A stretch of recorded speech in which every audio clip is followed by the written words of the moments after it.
There are certain places on the internet that were never meant to be found. Not forgotten websites or old MySpace profiles buried beneath a decade of dust, but darker, colder corners. Corners where search engines won't go, where web crawlers turn back, where the code itself seems wrong. The story you're about to hear begins in one of those places. It starts with a rumor, a whisper posted at 3:17 a.m. on a now-deleted Reddit thread. The post was short, vague, and chilling. A warning from someone who claimed to have found an online archive that could predict the exact date, time, and method of your death. The thread was titled, "I found a website that knows when you'll die. Don't go there." It was deleted within 12 hours. The account vanished. The moderators refused to comment. But before it was scrubbed from the web, one curious user saved the link. That link led to a hidden server.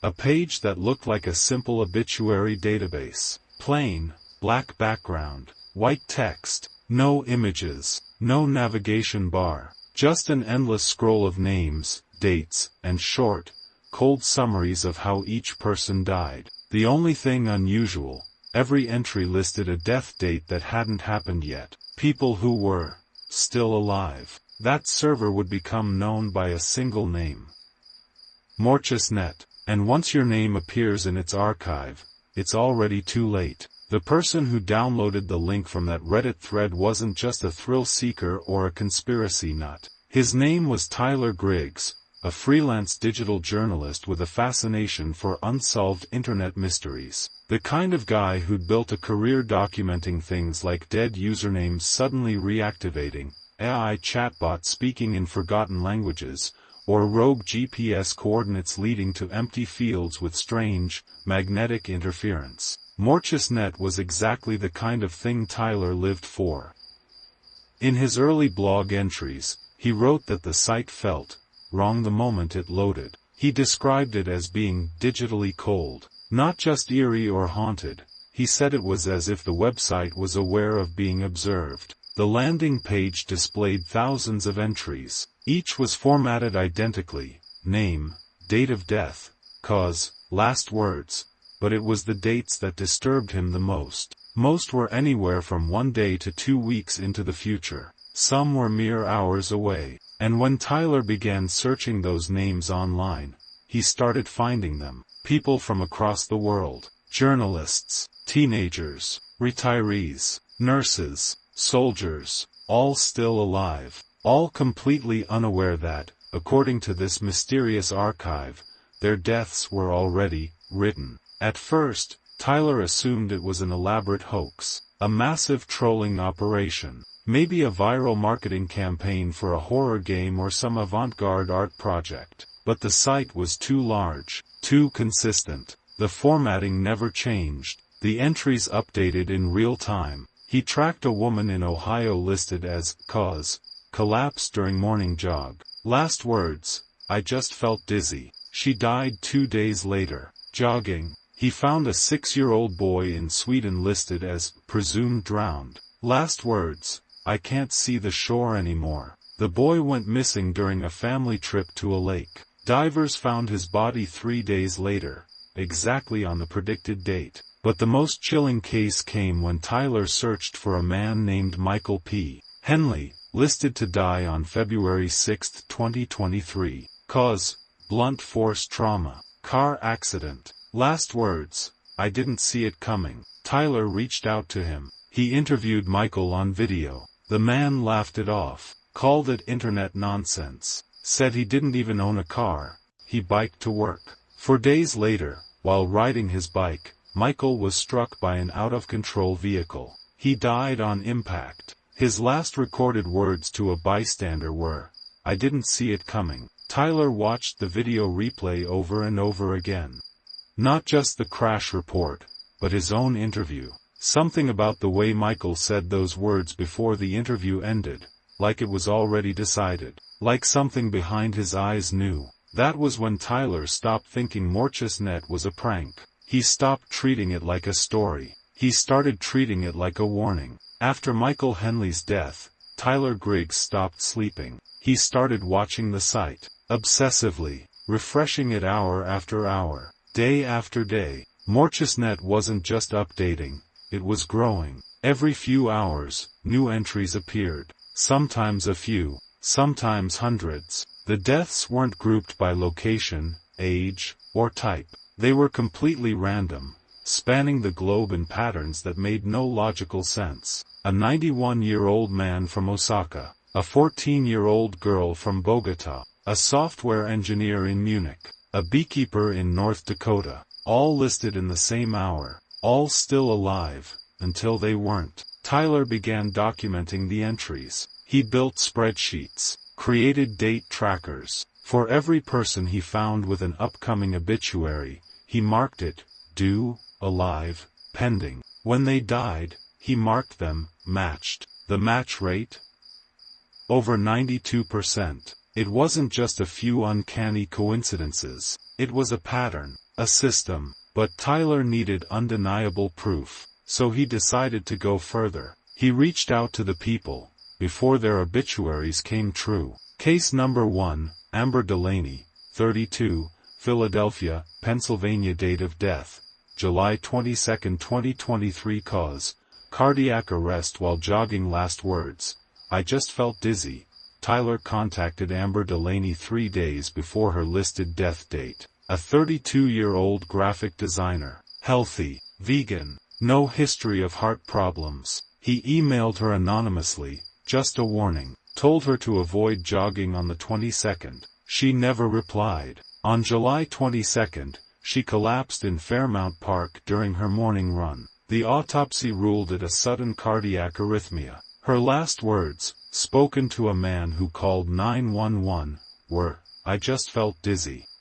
Case number 2, Matthias Berkdahl, 6, Örebro, Sweden. Date of death, August 4, 2023. Cause, drowned, presumed accident. Last words, I can't see the shore anymore. August 4, 2023. The archive posted an obituary for a child named Matthias Berkdahl. Tyler scoured local news pages for anything about the boy. On August 5, a report appeared. Matthias had vanished during a family outing to Lake Jalmaren. It was supposed to be safe, shallow. Watched. He wandered too far out. No one saw it happen. Divers recovered his body 3 days later. In an interview, his mother recalled the last thing he said, shouted across the water, I can't see the shore anymore. Case number 3, Richard Blevins, 58, Austin, Texas. Date of death, August 29, 2023. Cause, suicide, by hanging. Last words, I'm sorry I hid it for so long. The third entry shook Tyler the most. Richard Blevins, a 58-year-old middle school teacher, beloved by his students, known for his bright personality, married, no prior mental health issues. The obituary on MortusNet was painfully specific. Suicide, hanging, August 29. Tyler debated warning him. But how do you tell someone, you're going to kill yourself in 6 days, without being dismissed as insane? He tried anyway. He sent an email, then called the school pretending to be press, left a voicemail, but Richard never replied. On the evening of August 29, he was found in his garage by his wife. No note, only a voicemail left on her phone, sent 2 minutes before. His last words were soft, broken. I'm sorry I hid it for so long. Tyler began to spiral. It wasn't just the fact that MortusNet was predicting deaths. It was the precision, the intimacy. The site didn't just say how people would die. It knew what they would say in their final moments. Words that no one could plan. Words whispered in panic, or delirium, or pain. Tyler became convinced that the archive wasn't just predicting death. It was watching it, not in hindsight, but in real time, from somewhere. Tyler Griggs had seen enough. 3 confirmed deaths. 3 impossibly accurate predictions. He stopped treating MortusNet as an archive, and started treating it as a weapon, not forged in steel or fire, but built in silence, in code. And he became obsessed with the one question no one had asked: who wrote this? Tyler knew the risks of digging too deep. Servers like MortusNet don't just exist on the regular internet. They live in the buried strata, below proxies and firewalls, on darknets and distributed ledgers. He ran a reverse trace on the IP chain, masked, then masked again. The code routed through data nodes in Moldova, Hong Kong, Santiago, and finally, vanished into a string of dead domains. No origin, no server owner, just a floating address on a rotating mirror system that refused to stay in one place. Every time he got close, ping timeout. Every time he tried to copy the code, access denied. He called it the black hole effect. The deeper you tried to look, the more it pulled away. But then, on September 8th, Tyler got an email. No subject, no sender, just an attached file, neurocrypt_v1,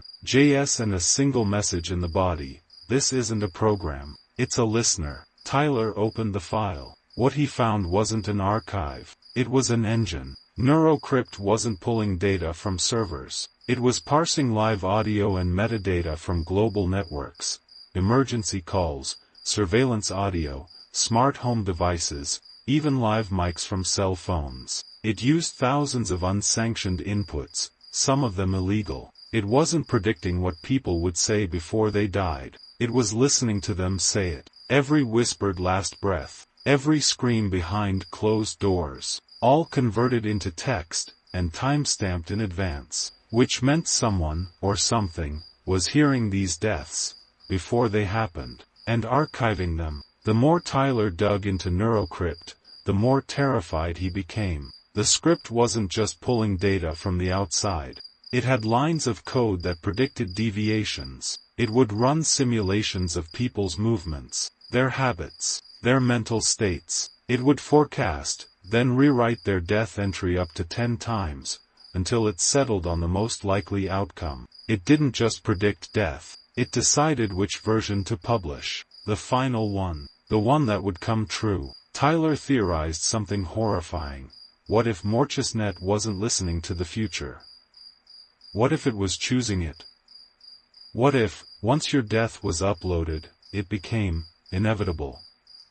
Not because of fate, not because of coincidence, but because the code was tied to systems that could influence your life. Push notifications, location trackers, redirect your GPS, delay a traffic light, trigger a smart device, whisper the wrong thing to the wrong person. 1,000 tiny shifts, one big result. Your death, as scheduled. There was only one way to know for sure. Tyler had to test if MortusNet could be changed. Could you rewrite your fate?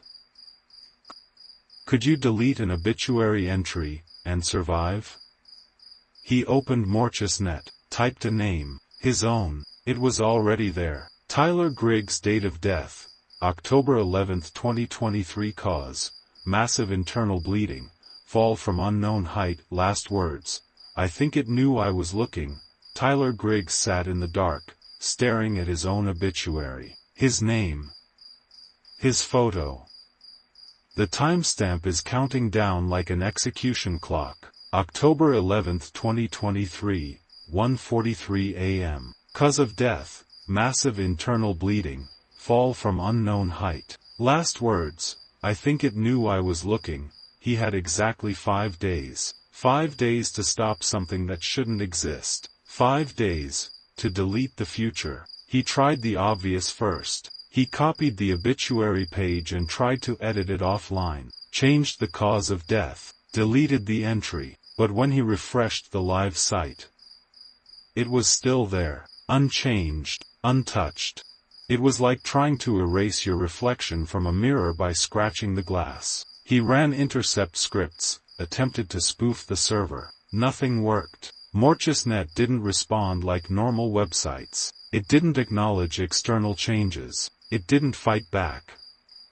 It ignored him, as if it knew it didn't have to lift a finger. The timeline was already locked in. Tyler wasn't sleeping. Not really. The silence of his apartment had become hostile, charged. Every creak in the wood, every flicker of the light, it felt like something was watching, waiting, because that's what MortusNet did. It waited, and it always got it right. The incident, October 8, 3 days before predicted death, at 2:16 a.m. Tyler's fire alarm triggered. No fire, just smoke, from a candle he didn't remember lighting. It had burned down to the base, resting next to a stack of printer paper. 1 inch closer, and his apartment could have gone up. He unplugged everything that night, even pulled the batteries from his smoke detectors. Then he saw it. MortusNet had updated his obituary. It no longer said, "Fall from unknown height," it now read, "Blunt trauma from third-story balcony drop,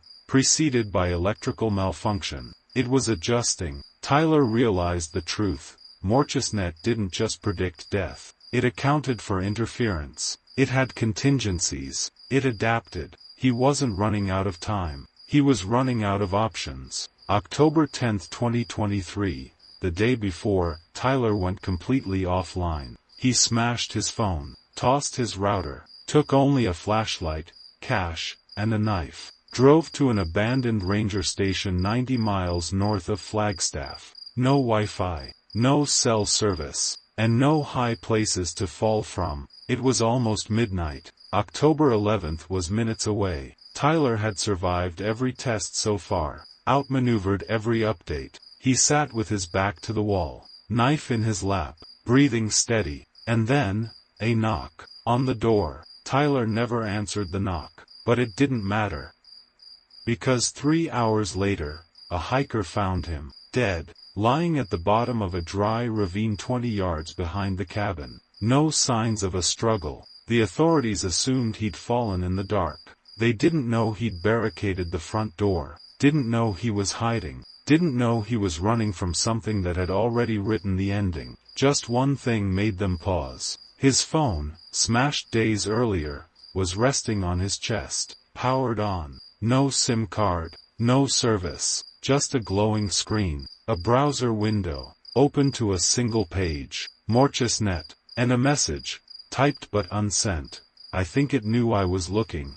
Tyler Griggs was gone, but his research wasn't. The ranger station where he'd hidden out, the place where he died, became a ghost town. No one had bothered to investigate further. The authorities filed it under misadventure, another lost soul in the wilderness. They never found his computer. They never found his notes. But someone else did. Marla Kessler was a hacker, a cryptographer, and an investigator. She was no stranger to the dark web. When she found the computer, she didn't think much of it. An abandoned laptop, someone's failed project, a forgotten archive. That was until she opened it, and saw Tyler Griggs' research, spread out in dozens of documents and fragmented notes, and saw the name that was etched in every line, MortusNet. Marla was smart. She understood the gravity of what she had uncovered. She read through Tyler's observations, his paranoid theories. MortusNet, a system capable of predicting death with unnerving precision. Tyler had thought it could be altered, broken, even deleted. But the deeper she looked, the more she began to suspect that the code had already evolved. MortusNet wasn't just a static system. It was a sentient one. It was learning, adapting, and now it was waiting for her. At 3:21 p.m., Marla uploaded Tyler's last known location, an encrypted file he had saved under the folder name, The Archive Knows. She thought she could hack it. She thought she could crack the code before it was too late. But when she pressed enter, the screen flickered. Then the countdown timer started. Marla's obituary appeared. The obituary was more than just a prediction. It wasn't just a piece of data. It was a trigger, an event, a sequence. As soon as Marla saw her name, it was too late. The countdown had begun. The screen blinked once more, and then, it spoke. Marla didn't know it then, but MortusNet had chosen her. The server had learned. It had seen Tyler's research, his failures, his attempts to fight the inevitable. But now it was her turn, and MortusNet wasn't just predicting death anymore. It was controlling it. It was becoming the keeper of lives and deaths. What would you do if you knew the end was written? What if you were the one to write it? Marla had no choice but to wait, because MortusNet was never about predictions. It was about control, and its story, is far from over. We tell ourselves we have time, that death is an invisible, distant figure, but what if it wasn't? What if death had a schedule? A database, and your name was already logged inside it. Waiting for the cursor to blink, for your story to end. October 20th arrived. Marla Kessler didn't sleep. She hadn't since her name appeared. She'd tried everything, VPNs, signal jammers, even smashing the hard drive, but every time she opened her eyes, the countdown was still there, glowing faintly from the corner of her screen, like it had followed her into the darkness. At 3:27 a.m., she activated a recorder, a final log, a message to anyone who might stumble onto the archive next. She described everything: Tyler's research, the timeline, the way the obituary changed when she tried to alter her routine, the voice that whispered from the speakers even after she'd unplugged them. Her last words, captured in that final log, were chilling. It doesn't watch, it remembers, it doesn't warn, it writes. And now, it's writing me. At 3:28 a.m., her death was recorded, not by a coroner, not by the police, but by MortusNet. A new entry appeared: subject, Marla Kessler, time of death, confirmed status, upload complete. And then one more file appeared: narrator, log, final entry, you. That's when I understood. This story wasn't about Tyler, or Marla. It was never about the victims. It was about the storyteller, the one who speaks the words, the one who listens. You. I post new stories every day, from the dark corners of the internet to places no one dares to look. So go ahead. Subscribe before your name shows up in the next upload.